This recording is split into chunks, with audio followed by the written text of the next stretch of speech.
Hello everyone. तो कैसे हैं आप सभी? आशा करता हूँ आप सभी अच्छे होंगे और अपने एग्जाम की तैयारी कर रहे होंगे। खैर, और आज हम केमिकल काइनेटिक्स के ऊपर प्रैक्टिस सेट करेंगे।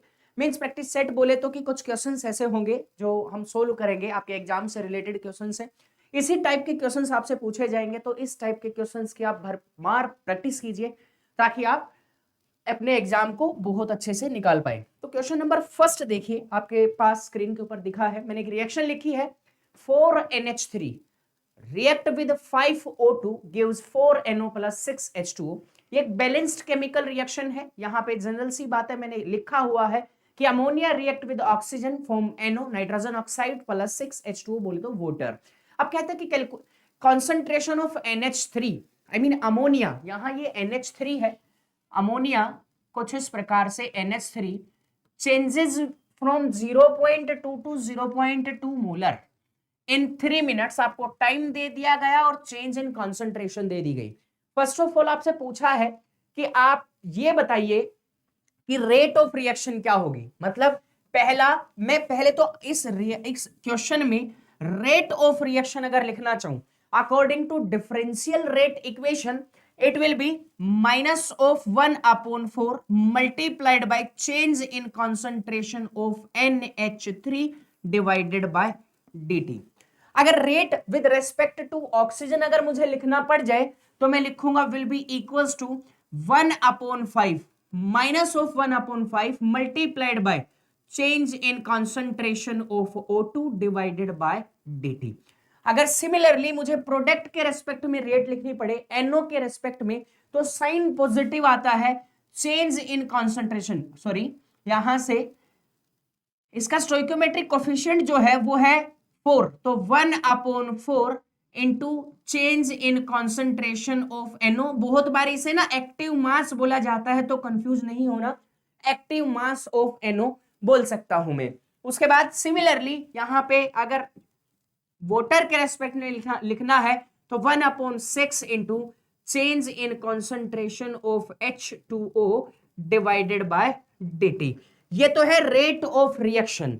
आपसे क्वेश्चन में पूछा है पहले कि calculate the rate of reaction, तो रेट ऑफ रिएक्शन को कैसे कैलकुलेट करते हैं आप? तो देखो, मैं यहां rate of reaction will be equal to, मेरे पास है 1/4 multiplied by change in concentration of NH3 divided by dt। अब मेरे पास में टाइम दे रखा है 3 मिनट्स, ये इनका चेंज निकालना है। 0.2 माइनस 0.02, जैसे ही माइनस करेंगे टोटल कंप्लीट चेंज आएगा 0.18 के बराबर। अब देखो चेंज इन कॉन्सेंट्रेशन आपने निकाल ली है, अब आपको रेट ऑफ रिएक्शन बताना है। तो आप जनरल सी भाषा में आप ये करना क्या कि 1/4 multiplied bye 0.18 divided by time आपके पास दे रखा है 3 मिनट्स।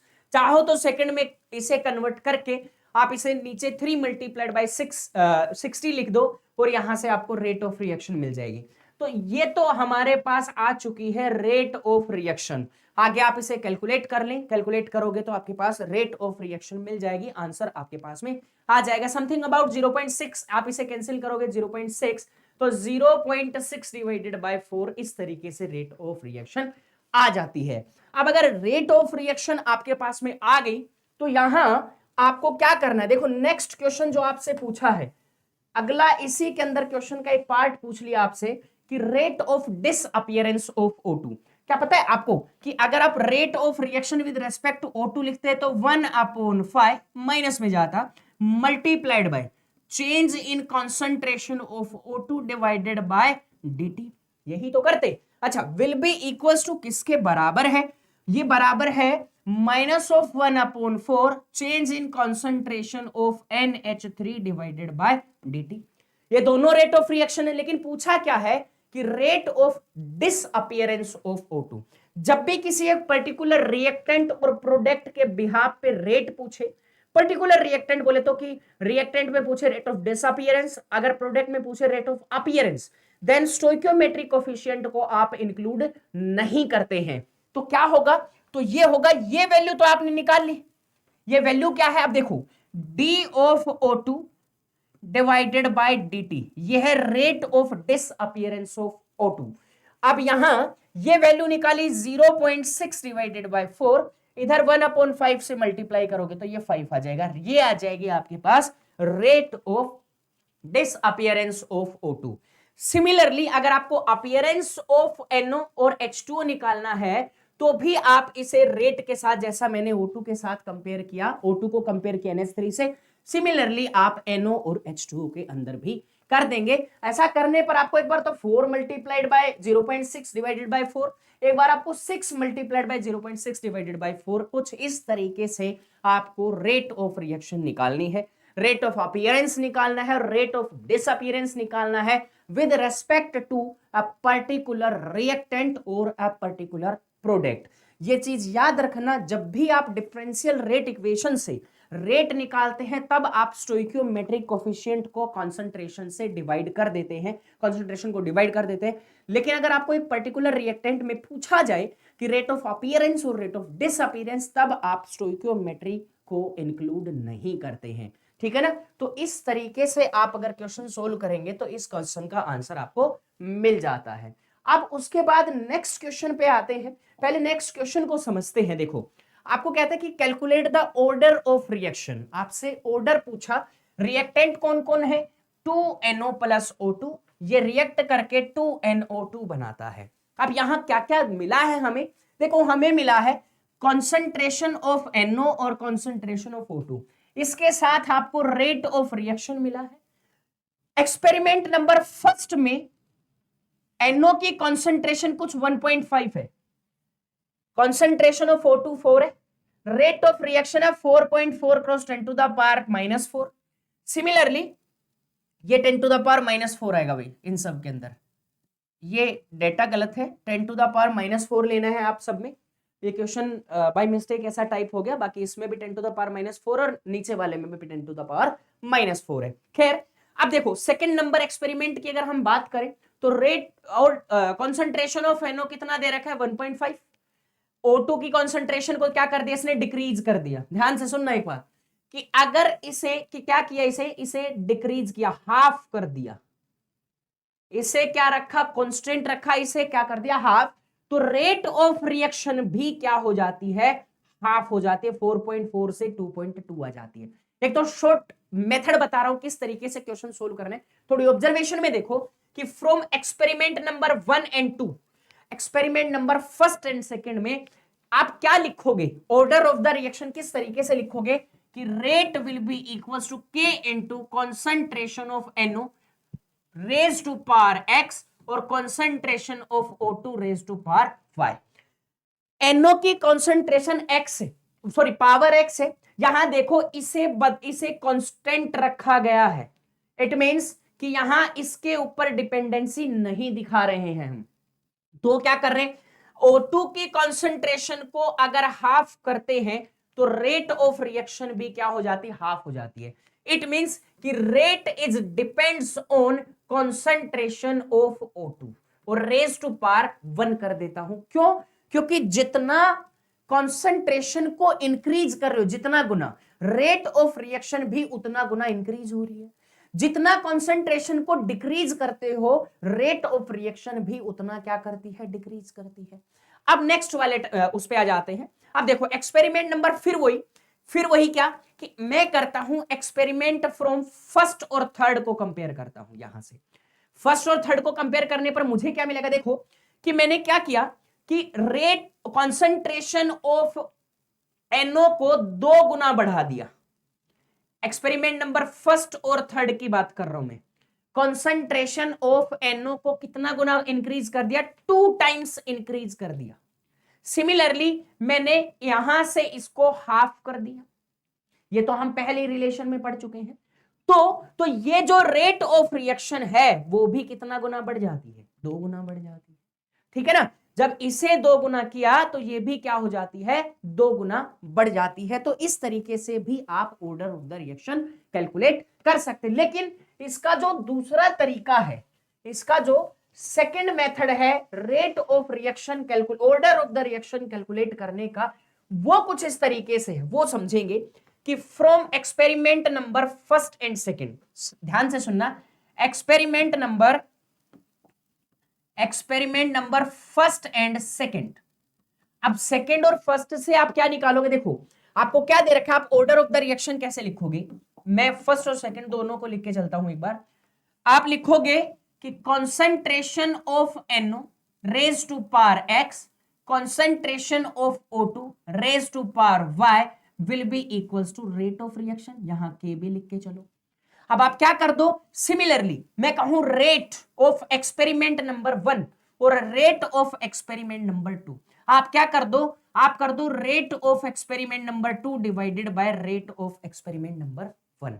तो क्या लिखोगे, आप लिखोगे कि concentration of NO raise to power X into concentration of O2 raise to power Y divided by concentration of NO raised to power X, concentration of O2 raised to power Y। दोनों में यही लिखोगे, लेकिन यहां हमें data दिया हुआ है, हमें क्या है, डेटा दिया हुआ है, तो हम देखो कैसे लिखेंगे।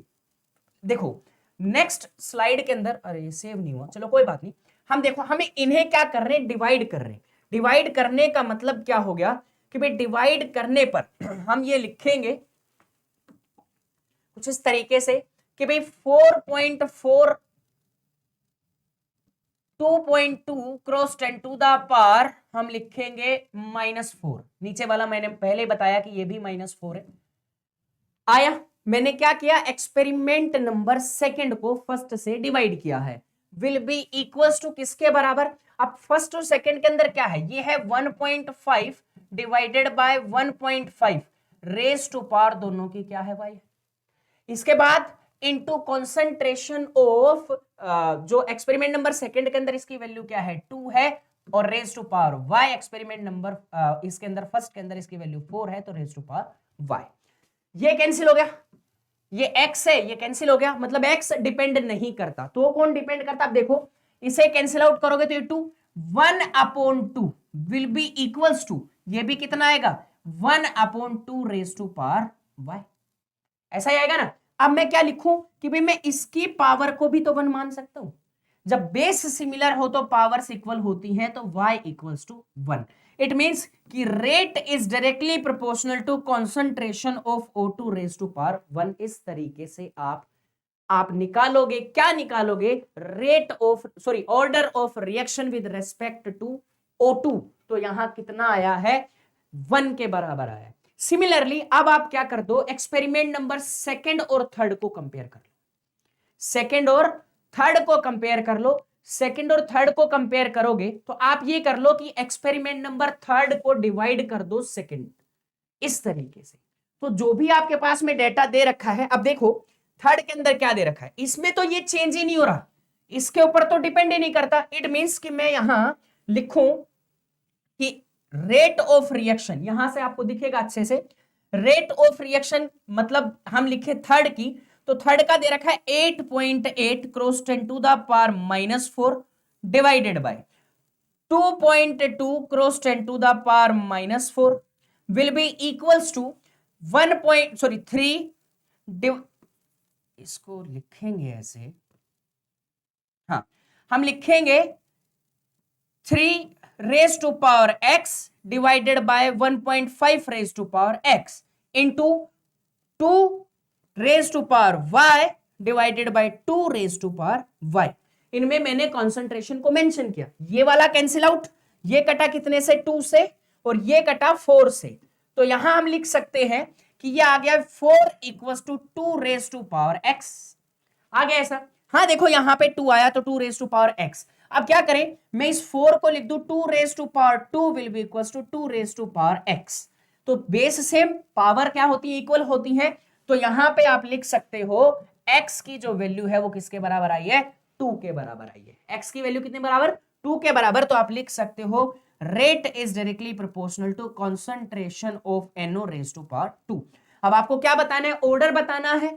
तो ऑर्डर क्या होता है, सम ही तो होता है, मतलब अब आप लिखेंगे rate will be equals to k into concentration of NO।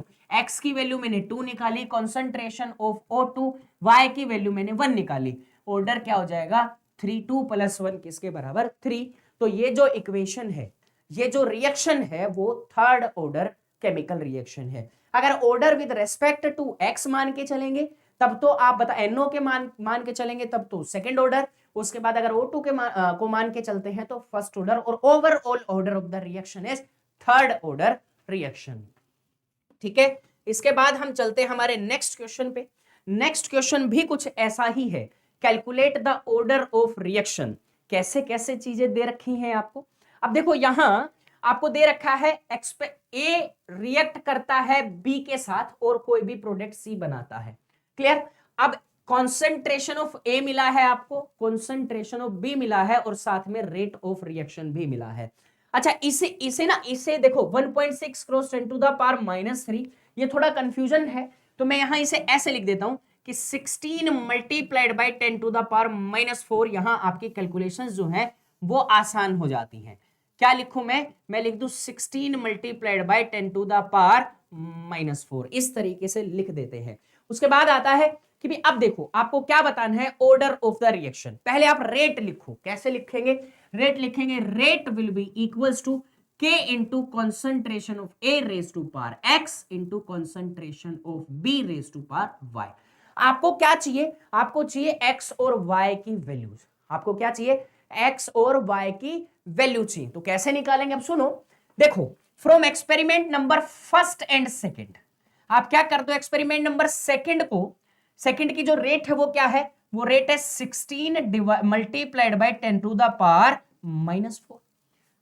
ऐसा ही 16 मल्टीप्लाई सेकंड एक्सपेरिमेंट में रेट देखो यहां। उसके बाद मैं इसे डिवाइड करूं फर्स्ट की रेट से। फर्स्ट की रेट क्या है, फर्स्ट की रेट है 2 cross 10 to the power -4 will be equals to, आपको क्या लिखना है, कॉन्सेंट्रेशन ऑफ ए ये है 0.2 डिवाइडेड बाय कॉन्सेंट्रेशन ऑफ ए किसके अंदर, ऊपर वाले एक्सपेरिमेंट नंबर 1 के अंदर, तो 0.1। इसकी पावर आपके सामने x है, इसकी पावर भी आपके सामने क्या आएगी, x आएगी। इनटू आपको क्या लेना है, आपको लेना है 0.2 divide raise to power y। यहां पे एक्सपेरिमेंट नंबर सेकंड में, फर्स्ट में भी 0.2 रेज टू पावर y है। क्लियर। ये तो कैंसिल आउट होगा, ये कैंसिल होगा, ये जाएगा 2 से, तो अब यहां आ गया 8 से, तो आप क्या लिखोगे, 8 will be equals to 2 raise to power x। 2 raise to power क्या लिख दोगे, x लिख दोगे।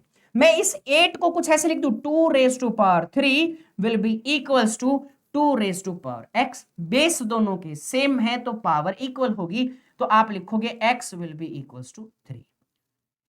तो हम ये कहेंगे कि a के रेस्पेक्ट में ये थर्ड ऑर्डर है, a के रेस्पेक्ट में क्या है, थर्ड ऑर्डर है। सिमिलरली अब देखो, अब हम एक्सपेरिमेंट नंबर थर्ड, मैं इसे मिटा दूं, इसे मिटा देता हूं।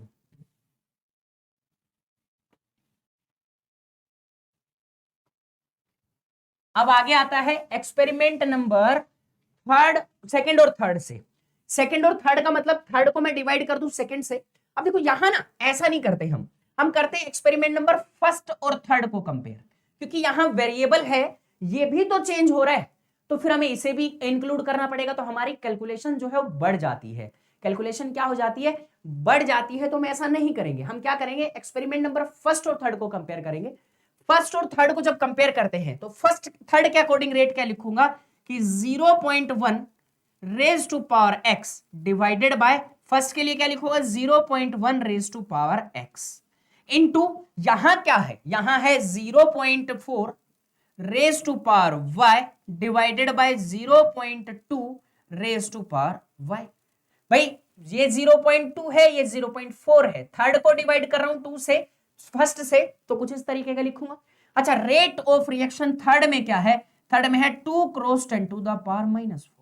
अच्छा फर्स्ट में क्या है, फर्स्ट में है 2 क्रॉस 10 टू द पावर -4, यही तो है 2 cross 10 to the power 2 cross 10 to the power -4। अच्छा ये वैल्यू कैंसिल आउट हुई, ये भी वैल्यू कैंसिल आउट हुई।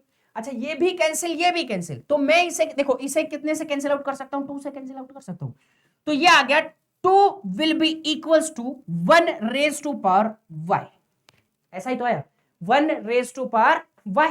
तो अब क्या करें, अब ये करें कि अब आप बताओगे कि भाई y की वैल्यू क्या होगी, तो आप क्या करो, सुनो, 2 will be equals to 2 raise to power 0 लिख सकता हूं, ठीक है ना, 2 रेज, इसे ये सॉरी y है और ये जो होगा ये 1 आएगा, ठीक है ना। तो आप जो 1 है मतलब 2 raise to power y will be equals to, ये 1 था, 1 को मैं 2 रेज टू पावर 0 लिखूं, क्योंकि जिसकी पावर 0 होती है वो 1 ही तो होता है। तो यहां आपके पास y इक्वल्स टू किसके बराबर आ जाएगा, 0 के बराबर आ जाएगा।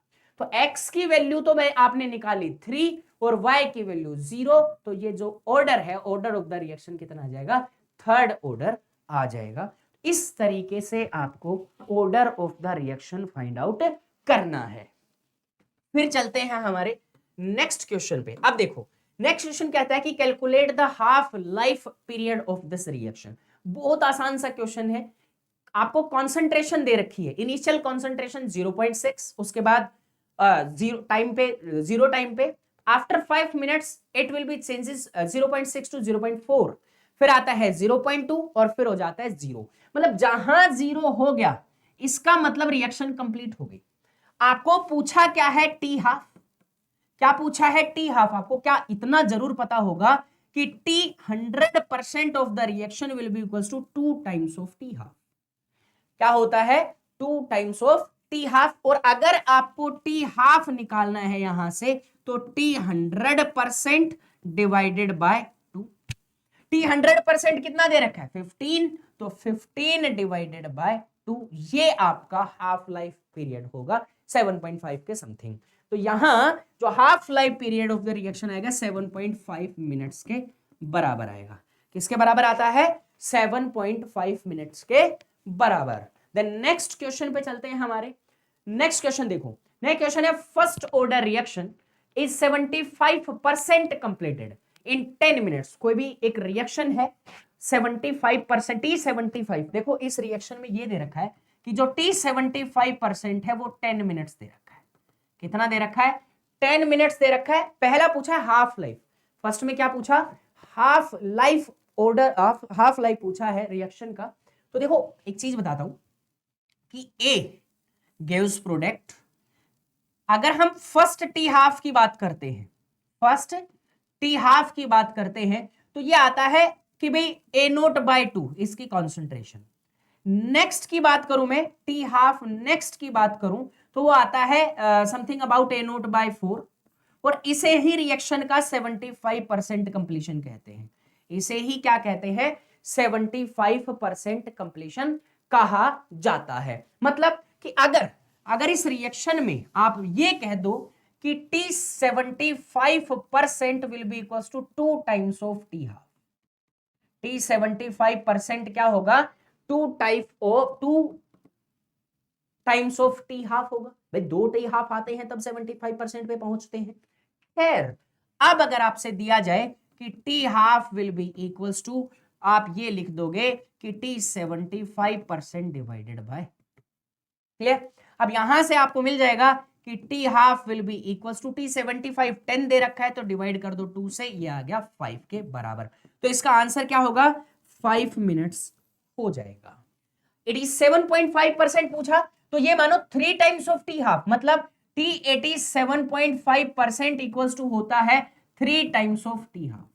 ये अब 3 टाइम्स ऑफ टी हाफ बोले तो देखो अब आपने टी हाफ की वैल्यू निकाल ली है। टी हाफ कितना है, 5 मिनट्स है, 5 मल्टीप्लाइड बाय 3 बराबर क्या हो जाएगा, 15 मिनट के बराबर हो जाएगा। मतलब कि हाफ लाइफ पीरियड इस रिएक्शन के लिए 5 मिनट होगा और T87.5% कितने होगा, 15 मिनट के बराबर होगा। यहां पे आपको कुछ लॉग की वैल्यू आपको जरूरत पड़ सकती है, तो मैंने कुछ आपके लिए लिखे हुए हैं। log 2 की वैल्यू है 0.3010, log 3 की जो वैल्यू होती है 0.4771, log 4 की जो वैल्यू है 0.6020, log 5 की जो वैल्यू है 0.6990, log 1 0 होता है और log 10 1 होता है। इनकी वैल्यूज आप स्क्रीनशॉट लेकर रख लीजिए, जरूरत पड़ेगी आपको आगे के क्वेश्चंस में कैलकुलेशन के लिए। अब आगे जो कैलकुलेशंस करूंगा वो कैलकुलेशन मैं आप लोगों से ही करवाने वाला हूं क्वेश्चन में। तो अब यहां हमारे नेक्स्ट क्वेश्चन की तरफ बढ़ते हैं। देखो नेक्स्ट क्वेश्चन कहता है कि first order reaction was complete in 10 hours. मानो 90% of a first order reaction was complete in 10 hours. कोई भी एक रिएक्शन दे रखी है आपको, 90% कंप्लीट हो जाती है 10 घंटे में। When will 99.9% of the reaction complete. अब देखो यहां क्या है यहां एक फॉर्मूला लगने वाला है, आपको टी पूछा है ना, तो सबसे पहले आपको टी अगर निकालना हो, देखो फॉर्मूला क्या होता है, टी निकालने के लिए ये होता है 2.303 डिवाइडेड बाय के log of A note initial concentration divided by 80 concentration left at time T, ये वाला फॉर्मूला लगाना पड़ता है। अगर टाइम निकालने तो के भी चाहिए, तो के की वैल्यू नहीं है। अच्छा, फर्स्ट रिएक्शन के इस वाले पार्ट में देखो, इसमें टाइम भी दे रखा है आपको, तो टाइम दे रखा है तो यहां से के की वैल्यू निकालेंगे 2.303 डिवाइडेड बाय, यहां टाइम है 10 आवर्स के बराबर, इनटू log ऑफ, अब ए नोट की कॉन्सेंट्रेशन देखो आप, इनिशियली कोई भी रिएक्टेंट 100% तो होता है, तो मैं इसे क्या मान लू, 100 मान के चलता हूं, डिवाइडेड बाय 90% रिएक्शन कंप्लीट हो चुकी, मतलब कि 100 में से 90% तो क्या हो गया, चेंज हो गया, तो बचा कितना, प्रोडक्ट में चेंज हो गया तो बचा कितना, 10, तो 80 की वैल्यू क्या है, 10, तो यहां से जो के की वैल्यू है, के की वैल्यू आपको क्या मिलेगी, 2.303 डिवाइडेड बाय 10 इंटू, ये कट कैंसिल आउट होगा तो log 10 आएगा, किससे, log 10 की वैल्यू 1 के बराबर होती है, ये आ गया, log 10 की वैल्यू किसके बराबर होती है, 1 के बराबर, के आ गया आपके पास में। अच्छा, अब के जब आ जाता है आपके पास, आप इसे लिख सकते हो 2.303 क्रॉस 10 टू द पावर -1, ऊपर लेके जाओगे तो आप -1 लिख सकते हो। अब आपसे पूछा है, अब आपसे ये पूछा है कि 99.9% रिएक्शन के लिए टाइम कितना होगा, तो देखो 100 में से आप 99.9% माइनस कर दो, 0.0, यहां पे 1 तो 0.1, मतलब आप 0.1 इसकी कॉन्सेंट्रेशन मतलब बची हुई है, 80 है यहां पे। अब देखो क्या करना है आपको, करना यह है कि भाई आप यहां से T will be equals to 2.303 divided by, आपको K की वैल्यू मिली, into log of concentration A naught, ये तो 100 ही मान के चलेंगे, डिवाइडेड बाय आप लिख सकते हो इसे 0.1, आप इसे क्या लिख सकते हो, 0.1 लिख सकते हो, इतना ही तो बचा है, 99.9 है, आगे इसमें 0.1 जो है वो बचा है, 99.9% तो कंप्लीट हो चुका, तो हमारे पास ऐसा है। अब देखो आगे कैसे सोल्व करते हैं, आगे ऐसे सोल्व करते हैं कि भाई इस पहले log को सोल्व करके चलता हूं मैं, ये log आ गया भाई 1/10 तो ऊपर चला जाता है 1000, इस 1000 को 10 रेज़ टू पावर में 3 लिख लूंगा, 10 रेज़ टू पावर 3 लिख दूंगा। अच्छा next, T will be equals to 2.303, के की वैल्यू कितनी, 2.303 डिवाइडेड बाय 10 है, 10 ऊपर जाएगा तो यहां 10 मल्टीप्लाइड बाय log 1000, ऐसा ही था ना, तो log 1000 को मैं log 10 रेज़ टू पावर 3 लिख दूं, 3 आगे आ जाएगा, 3 आगे आया यहां पे, और log 10 कितना होता है, ऐसे लिख सकते हैं ना, 3 log 10, तो ये कितना हो गया भाई, 10 log 10 किसके बराबर, 1 के बराबर, 1 के इक्वल्स आता है, ये वैल्यू कैंसिल होगी, तो अब यहां पे आप लिख सकते हो 10 मल्टीप्लाइड बाय 3 बराबर क्या आ जाएगा, 30 आवर्स के बराबर, और आंसर भी मैंने निकाल रखा है कि किसके बराबर है, ये 30 आवर्स के इक्वल है, ठीक है। फिर चलते हैं हमारे नेक्स्ट क्वेश्चन की तरफ। नेक्स्ट क्वेश्चन भी सेम कुछ ऐसा ही है कि 20% of a first order reaction was completed in 5 minute, when will 60% of this reaction is completed.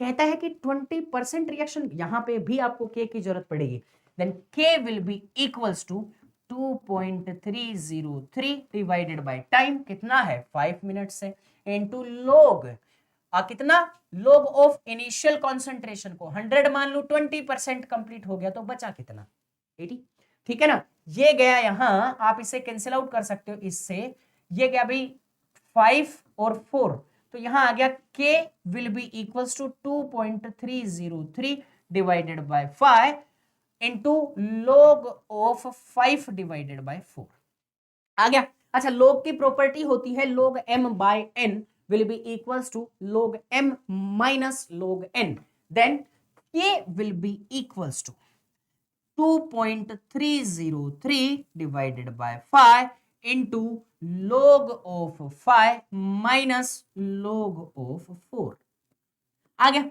अच्छा, इसकी वैल्यू 0.69, इसकी वैल्यू कितनी 0.69, और माइनस कर दो आप, इसकी होती है 0.60, 0.60, आगे भी लेना चाहो तो 0.6991 होता है, और ये होता है 0.6020, तो इसे सोल्व करने के बाद आपके पास किसकी वैल्यू आ जाएगी भाई, आपके पास k की वैल्यू आ जाएगी। जब k की वैल्यू आ जाती है तो आपको क्या निकालना है, t निकालना है। तो फॉर्मूला दे देता हूं 2.303 डिवाइडेड बाय k, जो यहां से निकालेंगे आप। उसके बाद क्या आता है, log ऑफ 60% कंप्लीशन के लिए पूछा, तो 60% कंप्लीट हो चुका, तो कितना बचा, 40 बचा। तो 40 आप इसलिए इस तरीके से आप कैलकुलेट कर सकते हैं। और ये कैलकुलेशन करेंगे तो आंसर अराउंड 20.55 आना चाहिए। सोल्व करके देखना, अगर एग्जैक्ट ये आंसर आता है तो आपका क्वेश्चन ठीक है, कैलकुलेशन ठीक है, अदरवाइज आपकी कैलकुलेशन में कहीं ना कहीं मिस्टेक जरूर है। आंसर होगा 20.55 मिनट्स। नेक्स्ट क्वेश्चन की तरफ चलते हैं।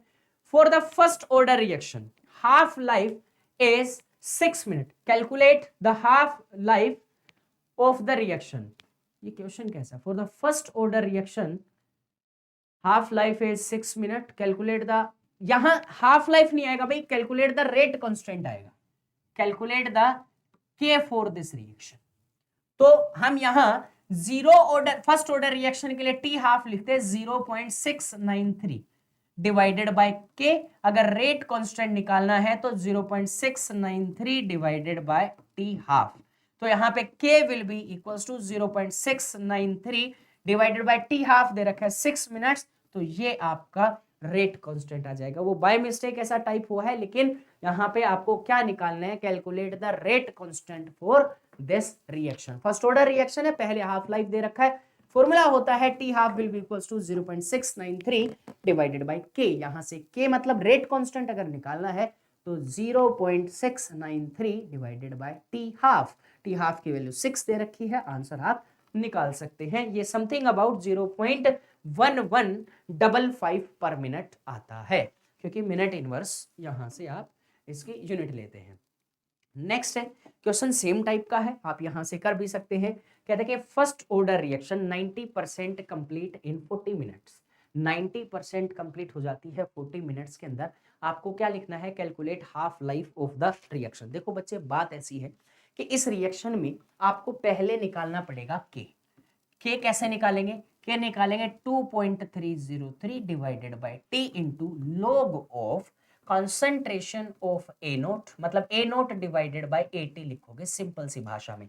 ए नोट इनिशियल कॉन्सेंट्रेशन 100 मान के चलते हो, 90% कंप्लीट हो चुकी है, तो बचा कितना 10%। तो कैसे लिखेंगे, आप लिखेंगे 2.303 डिवाइडेड बाय टी कितना है 40 minutes, 40 minutes into log of 100 divided by 10। ठीक है, ये कैंसिल आउट हुआ, कितने से 10 आ गया, log 10 1 होता है। तो k की जो वैल्यू आई वो तो आई 2.303 डिवाइडेड बाय 40। अब यहां से आपको क्या निकालना है, टी हाफ निकालना है, फर्स्ट ऑर्डर रिएक्शन है तो 0.693 डिवाइडेड बाय k। अच्छा, T half will be equals to 0.693 divided by 2.303 multiplied by 40। 40 ऊपर चला जाएगा, तो यहां से आपको इस क्वेश्चन का टी हाफ मिल जाएगा, जो किसके बराबर, देखो के की वैल्यू मैंने कैलकुलेट कर रखी है 5.75757 क्रॉस 10 टू द पावर -2, और इसके साथ में जो आंसर जो आएगा इस क्वेश्चन का वो आएगा 10.3 मिनट्स। किसके बराबर आएगा, 10.3 मिनट। इसे कैलकुलेट करोगे तो भी किसके बराबर आएगा, 10.3 मिनट्स के इक्वल आता है। खैर, अगले क्वेश्चन की तरफ बढ़ते हैं। अगला क्वेश्चन है 75% of a first order reaction was found to complete 32 minutes, when will 50% of the reaction complete। अभी तो करवाया कि t 75% will equals to 2 times of t half। ठीक है, तो t 75% आपको दे रखा है कितना 32 minutes, will be equals to 2 times of t half. तो t half will be equals to 32 divided by 2, आप कितना निकालोगे 16 मिनट्स के बराबर आता है। तो ये तो चिल्लर सा क्वेश्चन है, आप इस तरीके से कर सकते हो। हमारे नेक्स्ट क्वेश्चन की तरफ, अब इतने ही क्वेश्चन थे हमारे पास, नेक्स्ट तो आया ही नहीं। खैर, जितने क्वेश्चन हमने किए हैं इनकी प्रैक्टिस करें, इसी टाइप के क्वेश्चंस की आप प्रैक्टिस करें और भी क्वेश्चन सोल्व करने की कोशिश करें। नेक्स्ट क्लास हम शुरू करेंगे हमारे next chapter D and F block से, तो उसके लिए पहले से ही प्रिपेयर रहें और इस चैप्टर के जितने ज्यादा हो सके क्वेश्चंस को सोल्व करें। Thank you so much and bye bye.